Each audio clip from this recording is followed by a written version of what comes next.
Well, one person with a strong view on the strength of the Conservatives in South West London and beyond is the former Education Secretary and MP for Putney, Justine Greening. Welcome, thanks for being on the show. And welcome back, Sophie. Thank you. I just wanted to pick up on some of what people were saying when I went to Wandsworth, because the Conservatives, it feels as though some people feel that they did better than expected in the local elections, but you still ended up losing seats. And that first gentleman that I spoke to, who said that he likes Wandsworth Council, he voted Conservative locally, but he's going to see what happens on Brexit. He's not sure about the Conservatives nationally. I mean, you do have some problems, don't you? I think his comments showed how pragmatic voters are.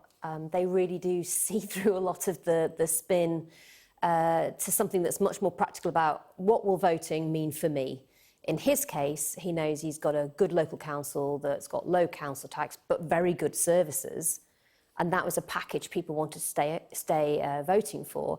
But actually, quite rightly, he sees that as different from who he might want to support at the next election. Indeed, I spoke to a Labour voter who was in a similar position, where he said, I've always voted Labour, but I really have asked myself, after the Russia and Skripal scandal where people saw Corbyn as really weak on that, he said, I really don't know whether I could ever practically vote to put him into Downing Street. And I think what it shows is people are very pragmatic, but they also want to see, I think, centre ground politics come back in our country. And that's something that maybe they feel has slightly gone, and the Brexit debate feeling like it's polarising public opinion, when actually what people want to see are politicians working together for people, and it being less about the politics and a bit more about them.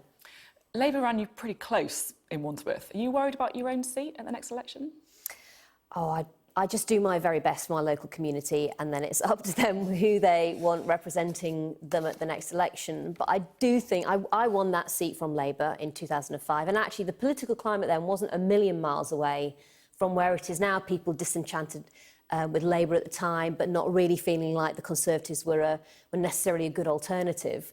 So I think you win by being in the centre ground, but I think for London Conservatives, we had a very modern, open outlook, a liberal outlook. I think it was just modern politics about delivery on the ground for people and taking their priorities as a local community, making them ours, and then backing that up with a record of delivery day to day that people could see for themselves. So that's why they kept it. Is that where you think the Conservative Party is at the moment then, in the centre ground, this open politics that you're talking about?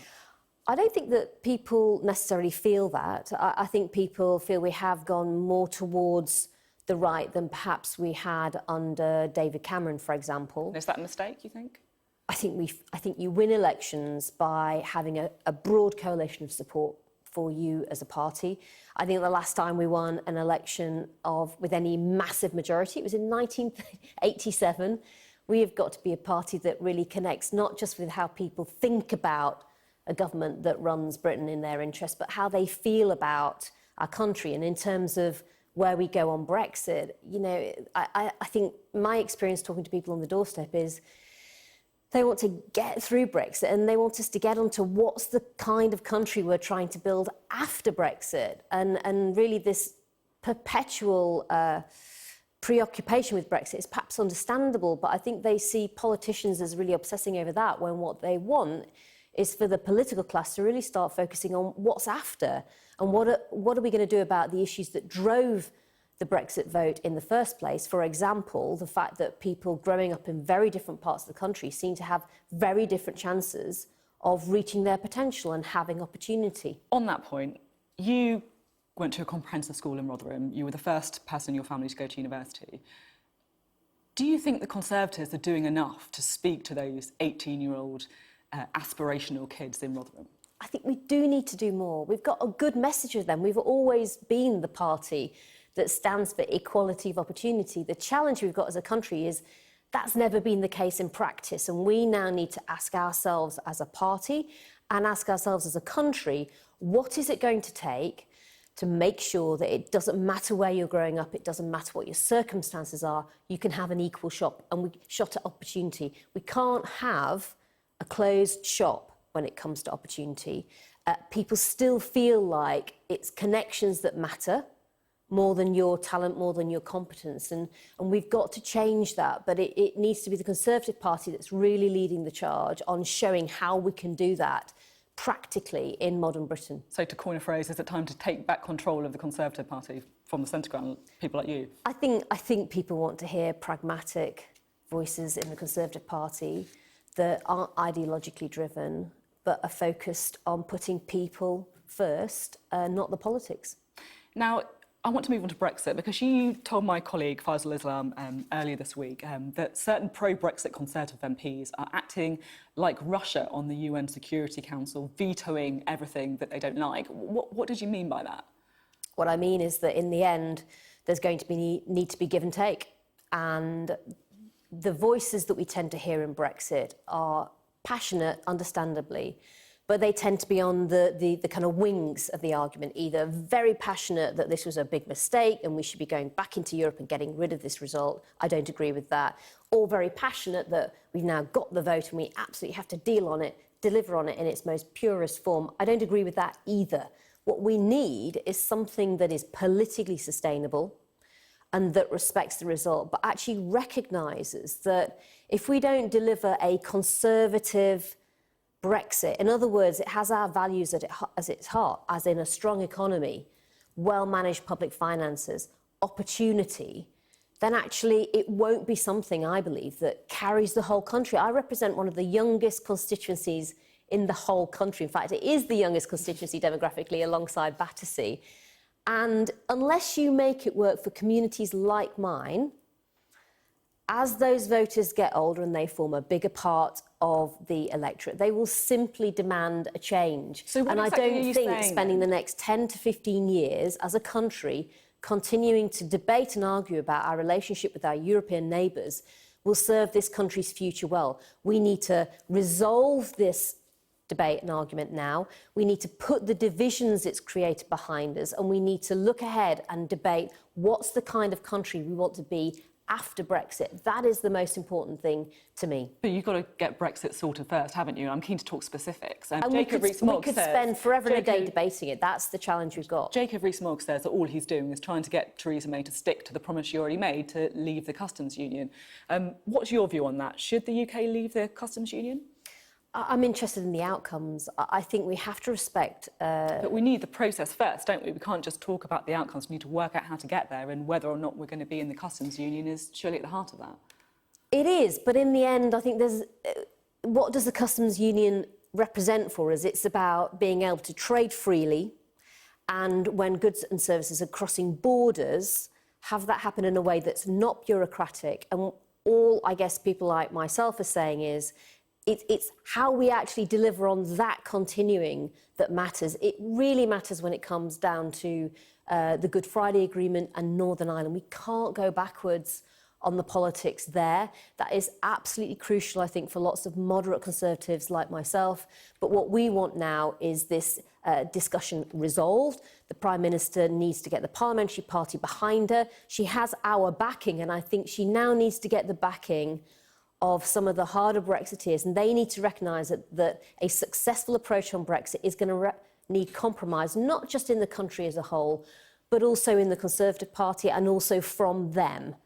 And that's what they now need to do, is be prepared to have some give and take. And we're going to have to crack a few eggs to make an omelette, I'm afraid, on the Brexit situation, and they need to recognise that. And who is they? I mean, it's obvious that you're talking about people like Jacob Rees-Mogg, but it's also, let's be frank, people around the cabinet table as well, isn't it? You're talking about people like Boris Johnson, who reportedly has said that they're ready to resign from the cabinet if Theresa May pushes ahead with staying in a customs union or customs partnership. Well, yes, I hope they can show some leadership, and I hope they can recognise that it's going to require give and take.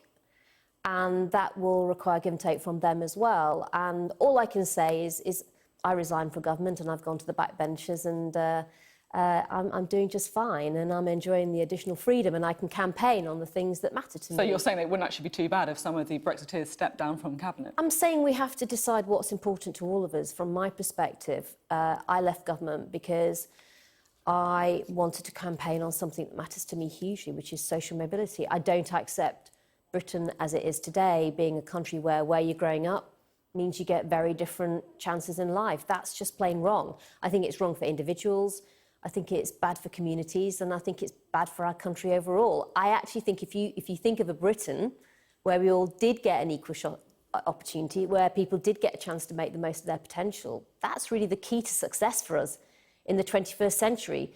In the 21st century, it's all going to be about a knowledge economy. It's going to be about countries that can make the most of their people. Okay. And that's what I want to see our country do. Now, let's get to the important bit of this Brexit debate, shall we? Because, yes, the Brexiteers have been making loud noises, but let's be honest, they don't actually have the numbers to really hold the Prime Minister hostage to what they want.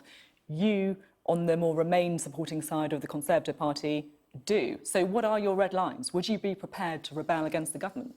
Oh, it's not about red lines. We're all going to have to realise that we have to find some kind of a sustainable agreement within the Conservative Party itself. I would describe myself as a moderate. I absolutely accept that we're leaving the EU.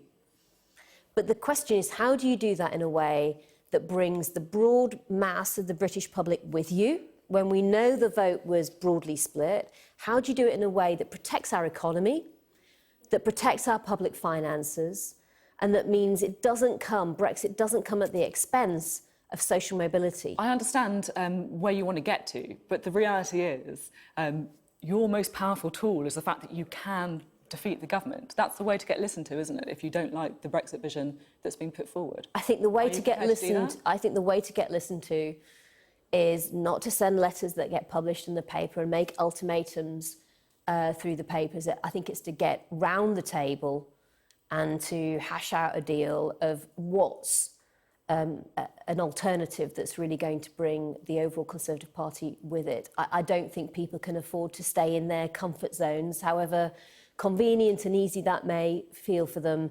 I'm willing to compromise. I think we all have to if we're going to show some leadership. I think people are frankly fed up with a Brexit debate that seems to be focused all about the personalities, all about the politicians, and not about people. And that needs to change. And I think the Prime Minister came into her role wanting to bring people together, but she can only do that if people are willing to make compromises. And that's what I think the Parliamentary Party and members of the Cabinet now need to be prepared to do. Just finally, before we do these interviews, I sometimes ask people on social media if they have any questions for our guests. And one that came up a couple of times, actually, with you is, would you be prepared to run for London Mayor? And if you could give a straight answer, I'm sure the people who put that question forward would be very happy.